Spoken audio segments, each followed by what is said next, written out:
हाय, hello, नमस्कार मैत्रिणी. मी नीता फॅशनचे आपल्या यूट्यूब चॅनलवर पुन्हा एकदा सर्वांचे मनापासून स्वागत आहे.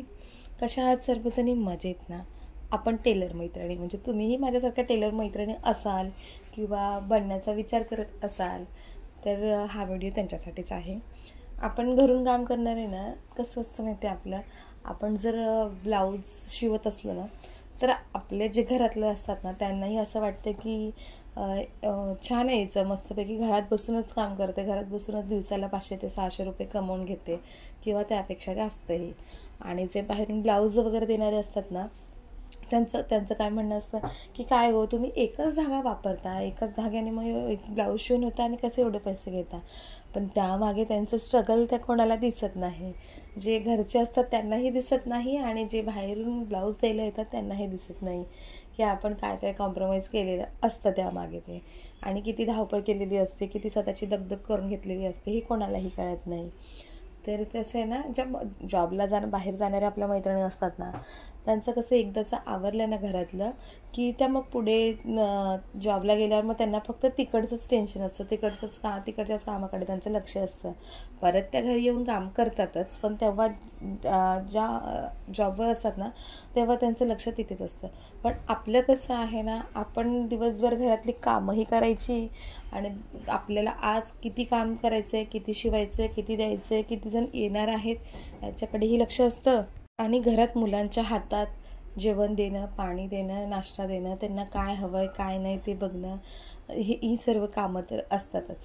त्यातच जर पाहुणे आले गेले ना तर मग आपण जर समजा आपल्याकडे किती अर्जंटचं काम असेल आणि ते काम घेऊन आपण मशीनवर जरी बसलेलो असेल ना तरी आपल्याला आधी जर आपण पाहुण्यांकडे लक्ष न देता मशीनवर बसून राहिलो ना तर ते बरं नाही वाटत. ते त्यांना असं वाटतं की आम्ही आलो यांच्याकडे आणि स्वतःच्या कामाकडे लक्ष देते, एवढी कामामध्ये बिझी आहे वगैरे.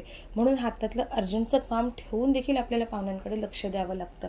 आणि मग त्यापुढे आपल्याला पुढे जे ब्लाऊज घ्यायला येणारे आहेत, देणारे आहेत त्यांना तोंड द्यावं लागतं की आज नाही उद्या, उद्या नाही परवा. भरपूर वेळा असं होते ना की त्यांच्यामध्ये आपण खोटारडेही ठरतो, म्हणजे ही वेळेवर देतच नाही, ही वेळेवर घेतच नाही. पण त्यांना माहिती नसतं की आपल्याला ते म्हणजे काम पुढे ढकलण्यामध्ये काही आपल्याला प्रॉफिट तर नसतंच. जेवढे पटकन ब्लाऊज होते तेवढे आपल्याला पैसे मिळणार असतात, पण मध्ये आपल्या एवढी कामं येतात ना, कधी आपण जर अर्जंटचं ब्लाऊज शिवायला घेतलं तर मध्येच ब्लाऊज देणारे आले ना त्यांच्यासाठी आपल्याला अर्धा एक तास तर कसाही घालवावा लागतो. आणि जर पाहुणे आले तर म्हणजे तर दिवसच गेला, पूर्ण दिवस गेला. मग ते काम पेंडिंग राहतं. असं पेंडिंग राहत ना खूप लोड येतो. कधी कधी तर रात्रीची झोपही येत नसेल. तुम्हीही जर असाल ना माझ्यासारख्याच मैत्रिणी तर बघा, कधी कधी रात्रीची झोपच येत नाही. म्हणजे दिवसभर जर काम पेंडिंग राहिलं ना की रात्री डोक्यात तोच विचार येतो, अरे हे ब्लाऊज शिवायचं राहिलं आहे, ते सकाळी घ्यायला येणार आहे, ते कसं करायचं, आताच उठून कंप्लीट करू की काय, की सकाळी लवकर उठून कंप्लीट करू.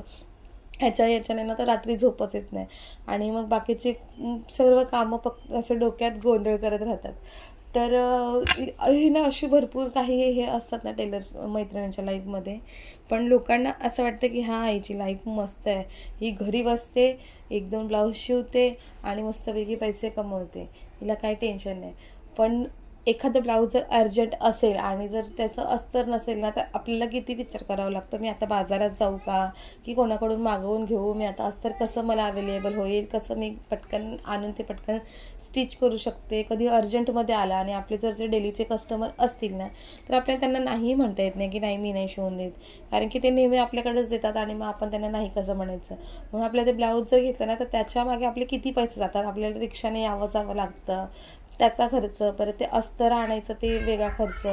आणि मग आपल्याला त्याच्यामध्ये जर आपण म्हटलं ना की आम्ही म्हणजे थोडे एक्स्ट्राचे पैसे द्या अर्जंट म्हटलं की मग ते म्हणतात आम्ही नेहमी तर तुमच्याकडे शिवतो, मग आता हे शिवून द्यायला काय झालं, म्हणून आपल्याला अर्जंटचे पैसे घेता येत नाही.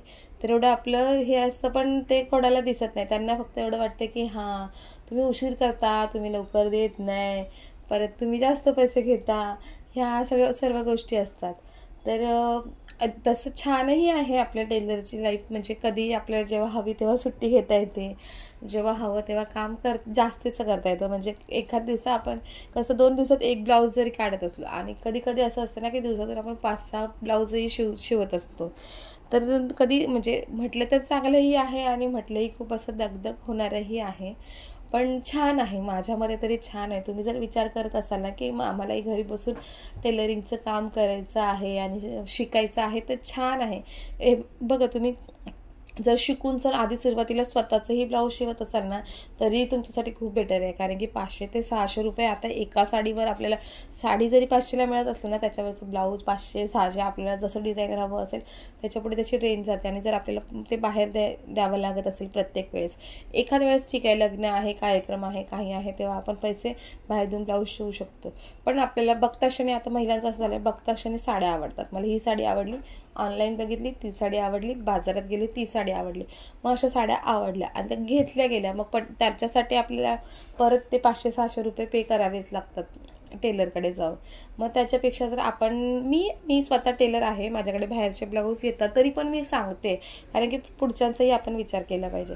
तरी तुम्ही जर एकदाच म्हणजे थोडे पैसे खर्च करून ते तुम्ही कोर्स केला किंवा जर तुम्ही मोबाईलमध्ये बघून पण शिकलात ना, तरी तुम्हाला मग तुमचे स्वतःचे ब्लाऊज जरी तुम्ही शिवले, डिझायनर ब्लाऊज शिवून घातले किंवा जसे तुम्हाला आवडतात तसे शिवून घातले ना, त्याच्यात तुमचा भरपूर असा फायदा असतो. म्हणजे तुम्हाला ड्रेसही स्वतःच्या हाताने शिवून घालता येतात, ब्लाऊजही घालता येतात. पटकन कुठेही काही कार्यक्रम असेल ना, तर सगळ्यांपेक्षा उठून वेगळं दिसायचं असेल ना, तरीही तुम्ही स्वतःचे ब्लाऊज स्वतः शिवून घालू शकता. तर आता बघा, तेच माझं चाललं आहे. माझ्याकडे ब्लाऊज आता भरपूर आहेत शिवायचे, लग्नाचेही आहेत, परत अर्जंटचे ब्लाऊज भरपूर आहेत. मग तेच आता अस्तर तर त्या कलरमध्ये मॅचिंग नाही आहेत, म्हणून मिस्टर पण म्हटलं ते ड्युटीवर बिझी आहेत, त्यांनाही सांगता येत नाही की अस्तर आणून द्या, त्यांना उशीर होतो आणि तोपर्यंत दुकानं बंद झालेली असतात. म्हणून सध्या आता तेही आणून देत नाही, तर ते आधी आणून द्यायचे. ते नाईटला असायचे ना, मग त्यांना रात्री जर फोटो सेंड केले तर ते सकाळी आणून द्यायचे अस्तर वगैरे.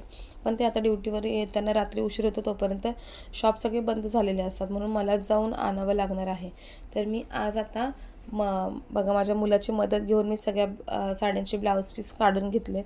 आता सगळे ब्लाऊज पीस एकत्रित करून मला, म्हणजे एकट्याला जाता येणार नाही, कारण की एकटं गेलं, दोघा मुलांना घरी सोडलं नाही एकटं की मग त्यांच्यावर विश्वास नाही, ते मारामारी करतील, काय रडारडी करतील, काहीतरी करत बसतील. त्याऐवजी ना, मग छोट्याला मी सोबत घेतलं, मोठ्याला सांगितलं तू घरी अभ्यास करत बस, TV बघत बस, मी जाऊन आता अस्तर घेऊन येते.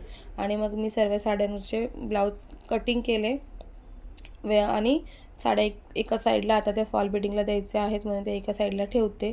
बघा, ही साडी किती छान आहे, सुंदर आहे ही साडी. सर्वांच्या साड्या मी ब्लाऊज कटिंग केले ना, त्यासोबत ही माझीच साडी आहे. माझ्या साडीवरचं मी ब्लाऊज आता कट करून ठेवलं आहे, म्हणजे शिवण्याचा विचार तर चालू आहे. म्हटलं हे ब्लाऊज आता शिवणार आहे ना, त्यासोबतच माझंही ब्लाऊज शिवून घेते, कारण की कधी लग्न येतील, कधी काही कार्यक्रम येईल, ते आता सांगता येणार नाही. पत्रिका आल्या की लग्नाला जावंच लागतं, म्हणून म्हटलं साडीवरचा ब्लाऊज हे शिवून ठेवते. त्यासाठी माझ्या साडीवरचंही ब्लाऊज मी कापून घेतलं आहे. आता ते सर्व ब्लाऊज मी एकत्रित करून अस्तर घ्यायला जाणार आहे. तर ते अस्तरचं दुकानही आमच्या इथे ना जवळपास नाही आहे, लांब जावं लागतं भरपूर. मग तेव्हा मला मुलाला सोबत घ्यावंच लागतं. आणि आता बघा, रिक्षासाठी लागणारे पैसे वेगळे, परत मार्केटमध्ये गेल्यावर आहे ना, तिथे काही दिसलं की ते घ्यावंसं वाटतं, तो खर्च होतो. आणि परत आपण अस्तर घ्यायला गेलो ना, तिथेही आपल्याला काही ना काही दिसलं ना की ही लेस घ्यायची आहे, ती लेस घ्यायची आहे, हे काहीतरी नवीन आलं आहे, ते काहीतरी नवीन आलं आहे, असं दिसलं ना की ते पण आपल्याला घ्यावंसंच वाटतं. म्हणून तर खर्च तर होतोच भरपूर, पण असं वाटतं ना की म्हणजे जेवढे पैसे आपल्याकडे येतात ना, आपण स्टिचिंगमधून जेवढे कमवतो, तेवढेच जर आपण एकदाच जर बाहेर गेलो ना, म्हणजे तेच मटेरियलच्या दुकानात गेलो किंवा बाजारात गेलो, ते पैसे कधी पटकन खर्च होतात, कधी आपण एवढी मेहनत केलेली, कधी ते पैसे त्याचे खर्च होऊन जातात ना, हे कळत देखील नाही. पण हे सर्व करण्यामध्ये ना, आपण म्हणजे स्वावलंबी आहोत हे विचार करणं छान वाटतं, कारण की आपलेच पैसे आणि आपण आपल्यावर खर्च करणं किंवा आपले पैसे आपण दुसऱ्यांवर खर्च करतो ना आपल्या कष्टाचे, तेव्हा खूप छान वाटतं. असं वाटतं की आपल्याला कोणापुढे हात पसरवावे लागत नाही. आपले पैसे म्हणजे जर कधी समजा नसले आपल्या हातात पैसे, तर आपण ज्यांच्याकडे पेंटिंग आहेत ना, त्यांना आपण सांगू शकतो की आमचे पैसे राहिले, देता का आम्हाला, आता या कामासाठी लागत आहेत, त्या कामासाठी लागतात, असं आपण सांगून आपले पैसे घेऊ शकतो. आणि म्हणजे आपल्याला स्वतःला विश्वास असतो की जर आता माझ्याकडे नाही आहेत, मी एखादं ब्लाऊज शिवलं, काही शिवलं, तर माझ्याकडे लगेच पैसे येतीलही माझे, किंवा माझे पैसे पेंडिंग राहिलेले आहेत ते येतील.